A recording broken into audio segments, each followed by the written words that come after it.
Hello friend, welcome back to our channel. तो आज की करंट अफेयर्स की वीडियो हमारी आधारित होने वाली है एक महत्वपूर्ण करंट अफेयर्स पे, जिसका नाम है धर्म गार्जन। तो जान लेते हैं इसके बारे में डिटेल से कि धर्म गार्जन क्या है, क्यों कंडक्ट किया जाता है, इसके महत्वपूर्ण उद्देश्य क्या है, किन किन दो देशों के बीच ये आपका कंडक्ट होता है। तो सबसे पहले जान लेते हैं इसके बारे में कि धर्म गार्जन क्या है। तो धर्म गार्जन जो कि भारत और जापान के बीच होने वाला एक वार्षिक रूप से संयुक्त सैन्य अभ्यास है, जहां पे इंडिया और जापान की जो मिलिट्री होती है आपस में एक्सरसाइज करती है एनुअली, यानी वार्षिक संयुक्त सैन्य अभ्यास। तो इसके बारे में यहाँ पे आपका डिटेल से है कि भारत और जापान की सेनाओं के बीच होने वाला धर्म गार्जन एक वार्षिक और संयुक्त सैन्य अभ्यास है, जिसका मुख्य उद्देश्य है कि रक्षा सहयोग को बढ़ाना, दोनों देशों के बीच मतलब जो रक्षा सहयोग है यानी डिफेंस है, उसका जो सहयोग है उसको बढ़ावा देना। इसके अलावा आतंकवादी विरोधी अभियानों में समन्वय स्थापित करना और सामरिक क्षमताओं को साझा करना इसका महत्वपूर्ण उद्देश्य है। और हर साल दोनों देशों की जो सेनाएं हैं आपस में एक्सरसाइज करती है, युद्धाभ्यास करती है, जो कि आपका आतंकवाद के विरुद्ध अपनी सुरक्षा के को बढ़ाना इसका महत्वपूर्ण उद्देश्य है। अब इसके बारे में जान लेते हैं इसमें कौन कौन सा पार्टिसिपेट करता है। तो हमने देख लिया कि भारत और जापान के बीच होने वाली एक संयुक्त सैन्य अभ्यास है।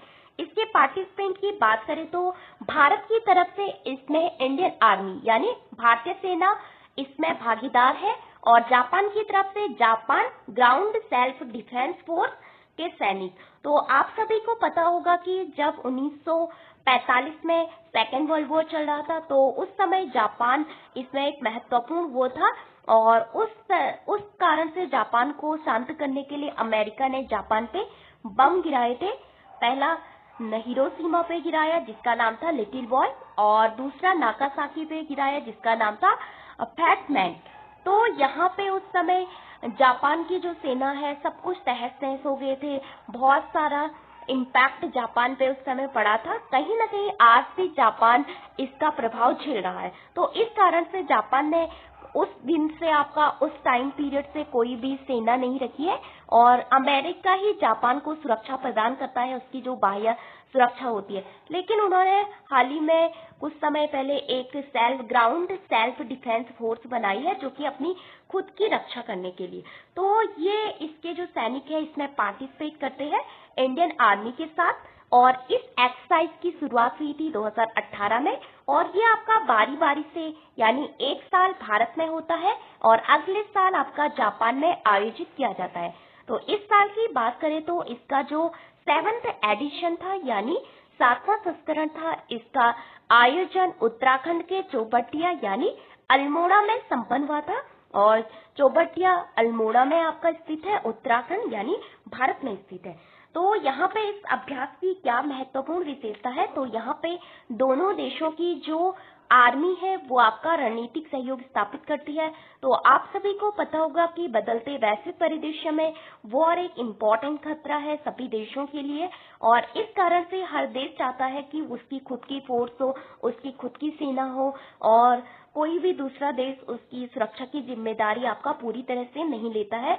आप सभी को पता होगा कि जैसे गल्फ कंट्रीज है, तो वहां पे इस समय जो ईरान वॉर चल रहा है, तो अमेरिका ने उनकी प्रॉपर सहायता नहीं की है। इस कारण से वो काफी पछता रहे कि काश हमारे पास भी अपनी खुद की हम मिलिट्री होती, हमारा मतलब इतना खर्चा हमने उन पे किया होता। तो इस कारण से बदलते वैश्विक परिदृश्य में आतंकवाद के खतरे से निपटने के लिए दोनों देशों की जो सेनाएं होती है आपस में तालमेल और रणनीति पे जोर देती है। इसके अलावा गतिविधियां क्या है यहाँ पे, तो उच्च स्तर की शारीरिक फिटनेस होती है, यहाँ पे सामरिक अभ्यास यानी टैक्टिकल ड्रिल्स किया जाता है, और घर एवं रिहायशी इलाकों में छिपे आतंकियों के खिलाफ कार्रवाई की जाती है।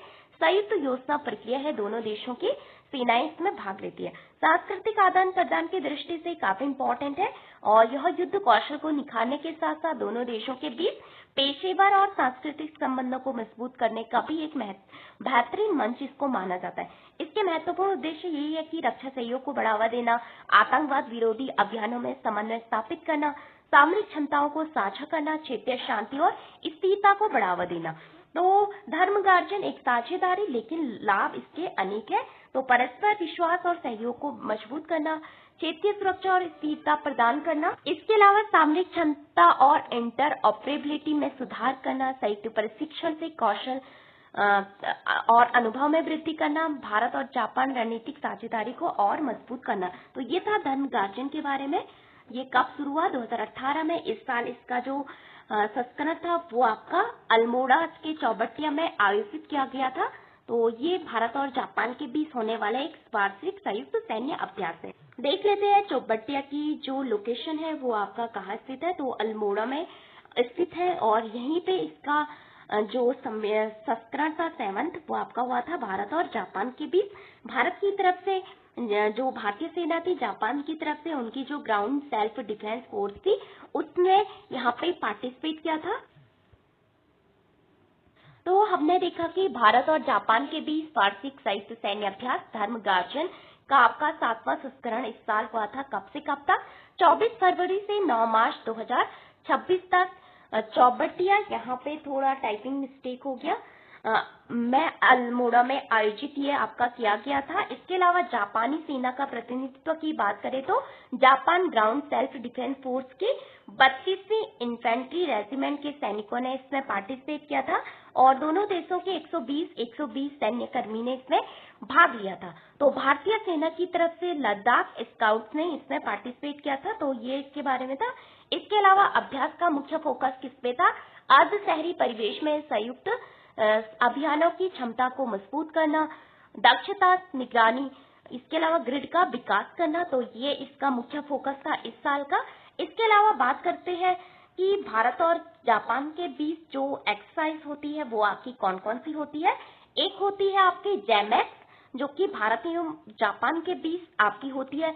दूसरी है धर्मगार्जन की तरह वी गार्जन, जो कि आपकी भारत एवं जापान के बीच होती है।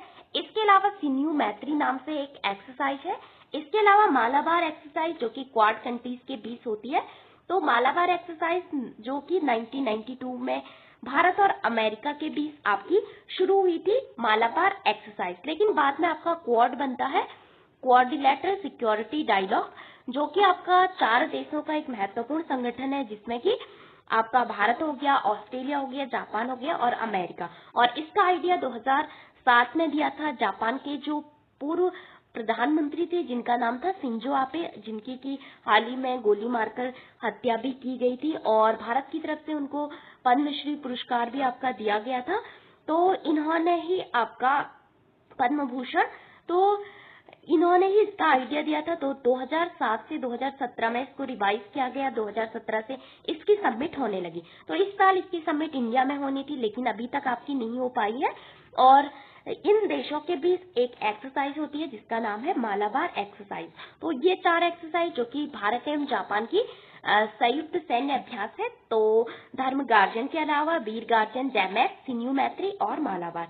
तो इन एक्सरसाइज का महत्वपूर्ण उद्देश्य क्या होता है, इनका महत्व क्या होता है? तो रक्षा सहयोग को मजबूत करना, दोनों सेनाओं के मध्य संचालनात्मक क्षमता में वृद्धि करना, यानी संयुक्त प्रशिक्षण से युद्ध कौशल और समन्वय में सुधार करना। इसके अलावा निगरानी और खुफिया क्षमता में सुधार करना और दीर्घकालिक रणनीति साझेदारी, यानी भारत जापान साझेदारी को नई ऊंचाइयों पर ले जाना। इसके अलावा क्षेत्रीय शांति और स्थिरता को बढ़ावा देना, जैसे कि इंडो पैसिफिक में काफी इंपॉर्टेंट है। वहां पे चाइना का जो वर्चस्व है निरंतर बढ़ रहा है। इस कारण से हमने क्वाड बनाया था कि हम चाइना को काउंटर बैलेंस कर सके इंडो पैसिफिक में। इसके अलावा शांति, पीस एक महत्वपूर्ण मुद्दा है और सुरक्षा हो गया और स्थिरता हो गया, दोनों देशों को बढ़ावा देने के लिए। तो संयुक्ता, विश्वास, कौशल, साझेदारी, भविष्य के लिए तैयार, ये धर्मगार्जन का मोटो है। साथ मिलकर अधिक सक्षम और अधिक सुरक्षित। तो ये इस साल आपका 24 फरवरी से 9 मार्च 2026 को उत्तराखंड में आयोजित की गई थी, 7वां संस्करण था। तो इतना आपको याद रखना है धर्मगार्जन क्या है। तो भारत और जापान के बीच होने वाली एक महत्वपूर्ण मिलिट्री एक्सरसाइज है, जो कि काफी इंपॉर्टेंट है एग्जाम पॉइंट ऑफ व्यू से। इसके अलावा एक महत्वपूर्ण करंट अफेयर्स आपका और भी है। हाल ही में आपने सुना होगा कि देखा भी होगा, प्राइम मिनिस्टर मोदी जी ने 5 देशों की यात्रा की, जहाँ पे स्वीडन हो गया, नॉर्वे हो गया, इसके अलावा नीदरलैंड हो गया और इटली हो गया और एक और कंट्रीज उसमें थी। तो इन 5 देशों की उन्होंने यात्रा की थी और सारे देशों के साथ बहुत सारे एग्रीमेंट आपके साइन हुए थे। जैसे नॉर्वे के साथ नॉर्डिक समिट नाम से वहां पे हुआ था भारत और नॉर्वे के बीच। काफी न्यूज में भी रहा था, काफी चर्चित भी रहा था पत्रकार के सवाल पूछने पे।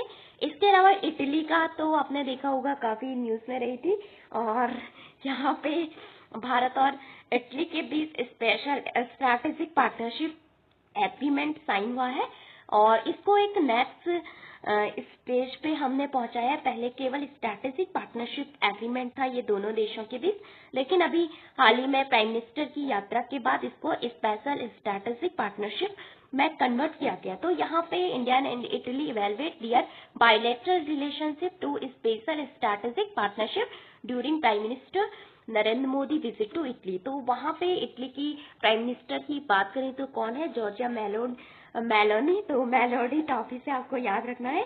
फिर यहाँ पे दो कंट्रीज के बीच defence industrial road map sign किया गया और यहाँ पे standard defence manufacturing and cooperation को बढ़ावा देने के लिए। इसके अलावा मुद्दे रहे कौन कौन से, यूक्रेन वॉर हो गया, वेस्ट एशिया क्राइसिस हो गया, इंडो पैसिफिक सिक्योरिटी हो गया, ट्रेड हो गया, क्लीन एनर्जी हो गया, मोबिलिटी माइग्रेशन हो गया एंड क्रिटिकल टेक्नोलॉजी हो गया।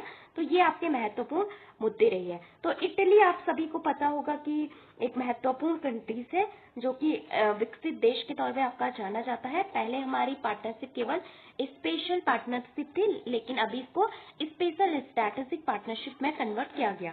तो यहाँ पे डीपर स्ट्रैटेजिक ट्रस्ट होगा, आपका stronger defence and security corporation, more trade and investment opportunity यानी व्यापार और निवेश की अवसर मिलेंगे। इसके अलावा joint action on global challenge, इसके अलावा आपके creating a better future together. तो ये इसके कुछ मोटो रहे, जैसे कि ये डिफेंस पे, आपका सिक्योरिटी, पीस पे, बहुत एनर्जी, ट्रेड, इन सब पे काफी बल देती है। इसके अलावा सस्टेनेबल डेवलपमेंट, प्रॉस्पेरस फ्यूचर पे भी काफी बल देती है। तो इटली भी एक इम्पोर्टेंट कंट्रीज है जहाँ पे आपका FAO यानी फूड एंड एग्रीकल्चर ऑर्गेनाइजेशन, जिसको आप FAO फाओ के नाम से जानते हैं, इसका हेडक्वार्टर है 1945 में बना था ये। इसका हेडक्वार्टर है रोम इटली में। तो ये भी आपका काफी न्यूज में रहा था। So thank you for watching this video. आज के लिए इतना ही।